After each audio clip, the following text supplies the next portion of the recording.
մենք ասել ենք, որ մենք հավատարիմ ենք մնալու խաղաղության օրակարգին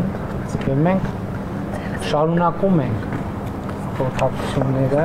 բանակցությունները Ադրբեջանի հետ խաղաղության համաձայնագրի ստորագրման ժամկետների շուրջ եւ փորձում ենք ստեղծել այն միջավայրը եւ պայմանները, որ դա հնարավոր լինի։ Ես նկատի ունեմ, տեսեք, երբ որ մենք ընտրել ենք այդ ռազմավարությունը ունի մի առանձնահատկություն, որ մենք հետեւական, քայլ-քայլ, համբերատար պետք է գնանք այդ ճանապարհով։ Իմիջայլոց ուզում եմ ձեզ հետեւյալը ասեմ, որ եթե նկատել եք, ես վերջին շրջանում ավելի ինտենսիվ եմ շփվում մեր քաղաքացիների հետ եւ կարող եմ ասել, որ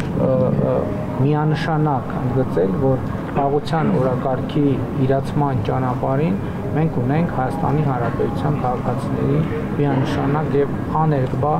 աջակցությունը։ Հիմա մնացածը խնդիրը հետեւյալն է։ Ես այսօր էլ պատրաստվում եմ ասել եւ գիտեք ինչ, իմ կարծիքը հետեւյալն է, որ այո, Հայաստանի Հանրապետության շուրջ կան սպառնալիքներ։ Այդ սպառնալիքները եղել են միշտ, բայց նորությունը այն է, որ Հայաստանի Հանրապետության շուրջ եւ Հայաստանի Հանրապետության համար ստեղծվել են աննախադեպ հնարավորություններ, որոնք նախկինում երբեք չեն եղել, եւ ընդ որում նորություններից մեկը այն է, որ հիմա իմ գնահատմամբ Հայաստանի Հանրապետությունը սպառնալիքները կառավարելու եւ հնարավորությունները օգտագործելու ավելի մեծ կարողություններ եւ հնարավորություններ ունի։